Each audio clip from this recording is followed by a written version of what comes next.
Miten sitten tämmöinen maksuton joukkoliikenne vaikuttaisi eri väestöryhmiin, kuten pienituloisiin ja opiskelijoihin? No, se mahdollistaisi kaikkien vapaa liikkumisen ympäri kaupunkia ja harrastuksiin, kouluihin ja muihin menoihin.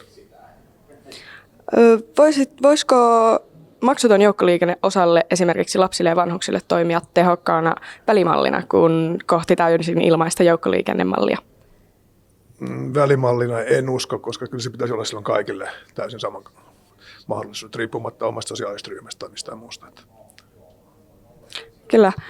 Onko asialle esitetty millaisia vasta-argumentteja, miten kumoaisit ne? Esityksen on ollut usein se, että se maksaa, että veroja pitäisi nostaa, mutta kyllä hyvinvointivaltiolla ja hyvinvoivalla yhteiskunnalla täytyy olla varaa verojen kautta hoitaa asiat niin kaikille tasapuolisesti.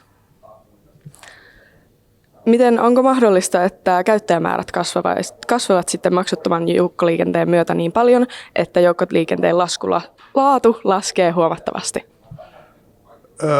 Silloinhan laatua pitää vain parantaa, jos matkustajamäärät nousee. Ja se on selvää, että matkustajamäärät tulisi varmasti nousemaan ja tämmöisiä niin satunnaismatkoja tultaisiin tekemään paljon enemmän joukkoliikenteellä, mikä taas hyödyttäisi taloudellisesti kaupungin toimivia yrityksiä ja kaikkia muitakin. Onko maksutonta julkista liikennettä toteutettu muualla ja onko se toiminut miten? Esimerkiksi lähiseudulla Tallinnassahan on maksuton joukkoliikenne toteutettu tallinnalaisille ja siellä se on toiminut erittäin hyvin ja käsittääkseni ihmiset ovat ottaneet sen vastaan ja siellä ei ole ollut mitään ongelmia siitä, että se maksetaan verotuloista ja kaikilla on ollut hyvä olla siellä. Yes. Miten näet, että tämä maksuton joukkoliikenne sitten rahoitettaisiin? Kaupungin verotuloista.